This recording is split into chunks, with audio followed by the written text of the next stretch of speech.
I had two marriages that didn't work out. I tried really hard to make them work. Then just the dating, I felt like I'd done all this healing, and yet what I was still attracting was just such disappointing quality of individuals. So not that they're bad people, they just weren't, they didn't have anything to offer asset wise or personality wise. They still had mental health issues and or just were a huge mess. And I just didn't want another mess. No more. I was ready to give up. I was like, well, that's all that's out there. That's all there is. So it just was very, and I didn't have it in me to try anymore with somebody who wasn't well.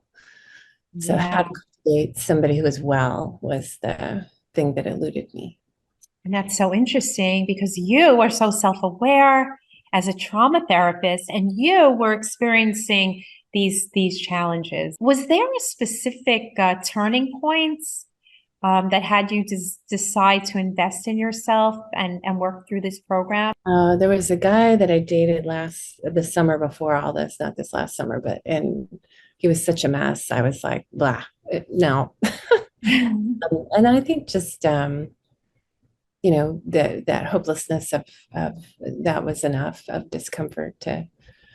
So we worked together. So what was your big win and the results of our time together?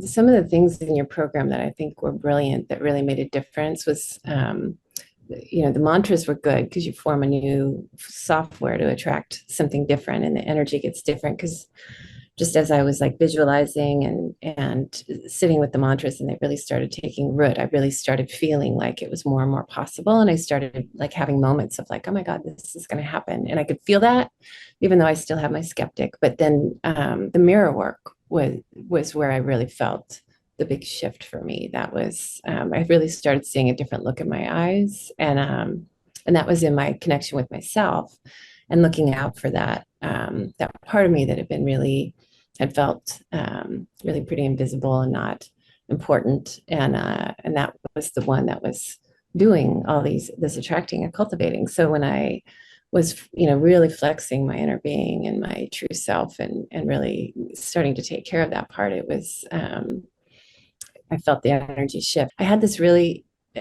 deep sense that I put my order out and I was just waiting for my my order to come in.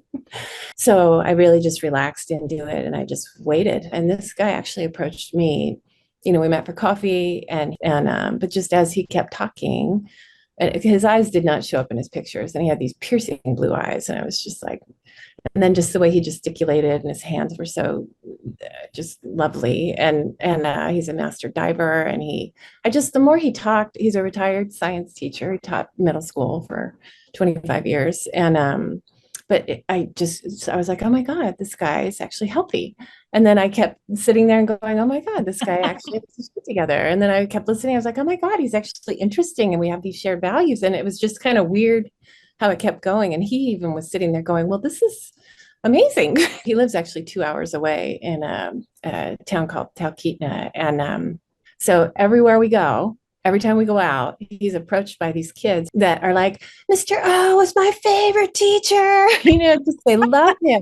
But it's just that he's a lovely human being who's just wonderful and super smart, which I love. And I just didn't realize, I mean, I love a good brain. He's got a fabulous brain and he's thoughtful and kind and sweet and knows how to listen and validate and have meaningful conversations. We go to concerts all the time and go dancing, and we're going to learn to salsa and swing dance this winter, and just super wonderful match.